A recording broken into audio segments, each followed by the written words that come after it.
রাধে রাধে বন্ধুরা, অমৃত কথা বাংলা চ্যানেলের নতুন পর্বে আপনাদের সকলকে স্বাগত জানাচ্ছি। শ্রী হরি বিষ্ণুর অশেষ কৃপা পেতে অবশ্যই কমেন্ট বক্সে লিখুন হরে কৃষ্ণ। এই পর্বের বিষয় হলো জ্যৈষ্ঠ মাসের শুক্লপক্ষের একাদশী নির্জলা পাণ্ডবা একাদশী পূর্ণ পবিত্র ব্রত কথা, ব্রতের মাহাত্ম্য সবটাই জানবো এই ভিডিওর মাধ্যমে। ভিডিওতে যাবার আগে অমৃত কথা বাংলা চ্যানেলটিকে অতি অবশ্যই সাবস্ক্রাইব করুন, লাইক করুন, কমেন্ট করুন, শেয়ার করুন, আধার্মিক নোটিফিকেশন ঘন্টাটি বাজিয়ে দেবেন। নির্জলা পাণ্ডবা একাদশী পূর্ণ পবিত্র ব্রত কথা, ব্রত মাহাত্ম্য ব্রহ্ম বৈবর্ত পুরাণে ভীম ব্যাস সংবাদে বর্ণিত আছে। এর মাহাত্ম্য একদা মধ্যম পাণ্ডব ভীমসেন শ্রী ব্যাস মহর্ষিকে প্রশ্ন করলেন, হে পূজনীয় পিতামহজি, আমার একটা নিবেদন শুনুন। অমরের জ্যেষ্ঠ ভ্রাতা ধর্মরাজ যুধিষ্ঠির, মাতৃ দেবী কুন্তী দেবী, দ্রৌপদী সুন্দরী ও অন্যান্য কনিষ্ঠ ভ্রাতাগণেরা সকলেই একাদশী দিন ব্রত উপবাস করে থাকেন। আমাকে প্রতি মাসে কৃষ্ণ ও শুক্লপক্ষীয় একাদশী পালনের অনুরোধ করে এবং শাস্ত্রের সম্মত এই ব্রত পালনে ভগবানের ভক্তি উদয় হয়। কিন্তু আমার ভীষণ ক্ষুধা, কিছুতেই ক্ষুধা সহ করতে পারি না। আমি উপবাস সম্পূর্ণ রূপে অসমর্থ।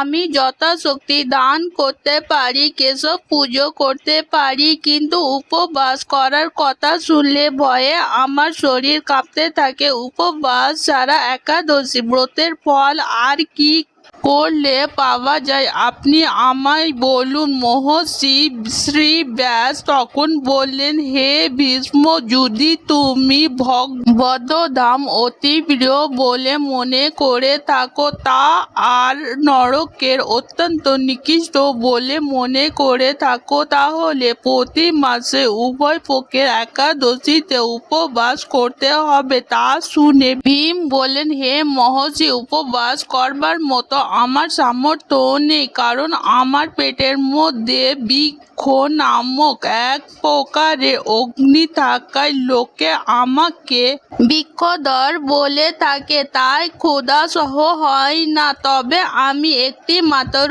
উপবাস করতে পারি। আপনি কৃপা পূর্বক এই ব্রতের ব্যবস্থা করে দিন, যা পালন করে আমার ইহ পরলোকে প্রভূত মঙ্গল হতে পারে। তখন শ্রী ব্যাস বললেন, বর্তমান যুগে ভগবত ধর্মে ভক্তি সকলেই নেই, এই জন্য অল্প ক্লেশের স্মরণ উপায় মহাফল প্রাপ্তি দুর্লভ। তথাপিও সকল পুরাণে শতাংশ যিনি উভয় পক্ষে একাদশী পালন করে অনাহারে থেকে শ্রীকৃষ্ণকে স্মরণ করে থাকে, তাকে আর নরকে যেতে হয় না। শ্রী ব্যাসদেব উক্তি শুনে বলবান ভীম ভাবতে লাগলেন, হে পিতামহ, এ কি ভয়ানক কথা শোনালেন।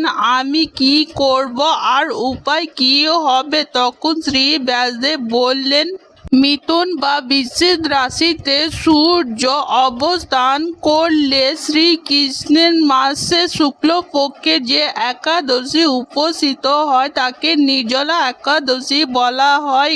ওই তিথিতে জল পর্যন্ত গ্রহণ না করে হরি স্মরণ করলে ব্রত সুষ্ঠু রূপে পালন করা যায়।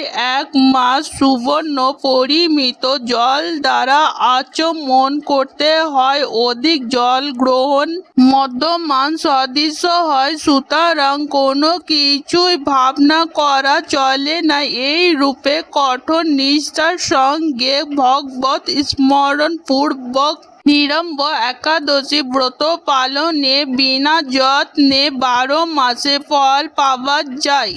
শঙ্খ চক্র গদা পদ্মধারী শ্রী বিষ্ণু আমায় বলেছিলেন, বৈদিক ও লৌকিক ধর্ম পরিত্যাগ করতে বাধা থাকিয়া যদি আমার স্মরণাপন্ন হয়ে আমার এই পরম প্রিয় নির্জলা মানুষ একাদশীতে নিরাহারে থাকতে পারে, তবে সকল পাপ বিমুক্ত হয়। নানা দোষ দুষ্ট এই কলিযুগ বৈদিক ধর্মাদির লুপ্ত প্রায়। হে ভীমসেন, তোমাকে এছাড়া অধিক আর কি বলবো। মৃত্যুকালে দণ্ডধারী যমদূতগণ এই ব্রত পালনকারী নিকটে আসার পরিবর্তে দিব্য বেশধারী বিষ্ণুদূতগণ তাকে বিষ্ণু লোকে নিয়ে যায়। আজকের পর্ব এখানেই সমাপ্ত হলো। অমৃত কথা বাংলা চ্যানেলের সঙ্গে থাকার জন্য আপনাদের অনেক অনেক ধন্যবাদ। রাধে রাধে।